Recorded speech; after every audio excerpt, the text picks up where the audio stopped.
Good morning guys. Kasabong na sa Mindanao sa ating mga followers, sa ating mga viewers, sa ating subscribers dito sa ating channel, sa ating YouTube Kalyo Kasabong TV. Nandito man ko sa umaga na ito ngayon sa isa kaparte ng lagay ng manok ko. Magbigay konting tips at sa inyo tungkol sa sinasabi ko nga manok na ang minamanok ko lamang sa panalo kaysa talo. Ito na kasabong, hindi ko napatagalin. Ikwento ko na sa inyo. Ang kagabi tumawag ang nakakuha, nakabilis anak nito. Nung kunikwento ko nga bago ako umakit sa Montalban, umuwi ko nung pangyari sa anak ko, nagbinta muna ako ng manok. Ang nakabili, hindi pinatagal sa kanila, mahigit isang linggo lang dialagaan. Nilaban sa 3 hits mismo sa sabungan sa Pasay. Dalawa ang panalo, isa ang talo sa anak nito. Kasi yung pang-champion nila, last fight, pangatlong laban, sigurado nang mag-champion sana sila. Nabalian lang tari, kayang natalo. Pero yung natalo na yung nagdaan na rin panalo sa kanila. Wala pa akong manok na nakuha nila na nadirisyon katalo na nagdaan. Yung sinasabi ko sa inyo, ang magpatunay sa mga linyada sa minamanok ko, ang nakakuha, nakabili sa akin, pinag-champion talaga nila din. At saka muntikan na nga sila mag-champion sa 3 hits sa Pasay mismo, sa buong kaklit ng Pasay. Yan. Di basta-basta ang labanan sa Pasay, sa manok din. Di basta-basta ang manok din laban-laban din, lalong 3 hits. Yan totoo. At saka ang mga anak din itong iba, ang nakakuha din dito sa malapit sa San Juan. Dito nilaban nila, pinag-champion din sa San Juan kaklit mismo ang mga anak nito. Tapos ako mismo, ang mga anak nito, pinag-champion ko rin sa pang-personal kong panglaban. Kasi ang ibang mga talisay ko, anak dito. Kung hindi anak nito, ako.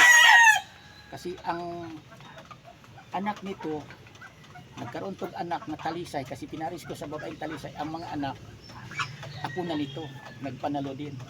O hindi anak nito, ako, ang mga talisay ko, na iba. Excuse me.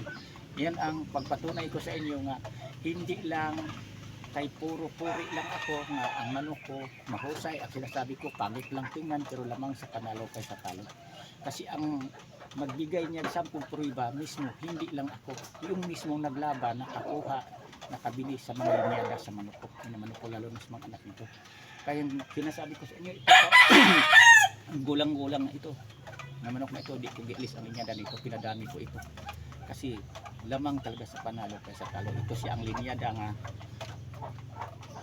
2 times winner ko, Boston Sweater, bandin ng bakan. Ito siya. Hindi pa ito nagpabandira kasi hindi pa tumubo yung lawin niya. Yan ang pagpatunay ko sa inyong mga baguhan pa lang, sa aking subscribers, sa aking mga viewers, sa aking followers, na lahat na kunikwento ko dito,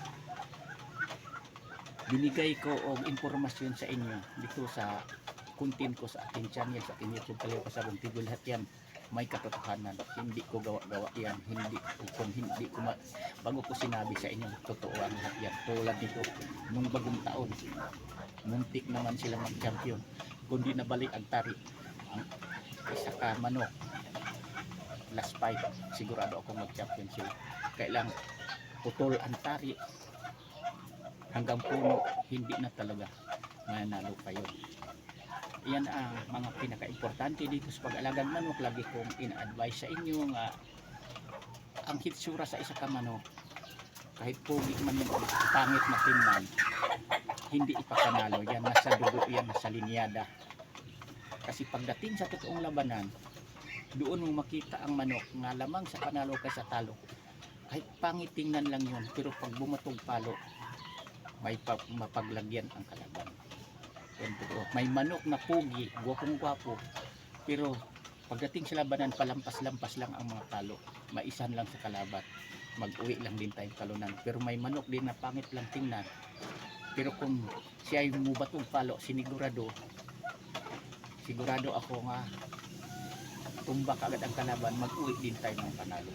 Pero ganun pa naman sa sugal, alalay lang talaga tayo kasi itinanggoong sugal, hindi naman para sa atin lahat araw para sa atin, para naman ang ibang araw para naman sa kalaban natin. Halimbawa tayo nanalo ngayon, bukas tayo naman ang matatalo. Ganun lang ang sabong. Tulad nung anak nito, nilalaban sa nakabili sa akin, nung nilaban ng bagong taon sa Pasay. Kung ibinigay sa kanila ang pagkataon yon, siguro sila ang mag-champion. Pero hindi ibinigay sa kanila ang araw na yun, ibinigay sa kalaban kasi nabali ang tarik, di ba? Ganun ang sabong, mahiwaga ang sabong. Imbis pang-champion na, nabalian pa ng tarik, paano ka mag-champion? Ibig sabihin, ibinigay ang pagkataon na yun, araw na yun na bagong taon sa kalaban na iyan ang champion. Ganun lang ang sabong. Ay ang tinawag ko dito sa sabong, hindi ko to ginawang bisyo, ginawa ko lang tong katuwaan, libangan.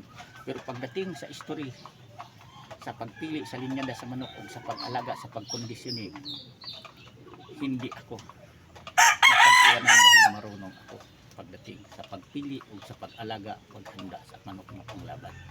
Hanggang dito muna ko kasabong. Maraming salamat sa inyo na lahat. Bukas ulit naman, ibang topic naman ipaabot ko sa inyo. Ang topic laging sasabihin ko, ipapaliwanag sa inyo yung lahat lang na katotohanan, totoong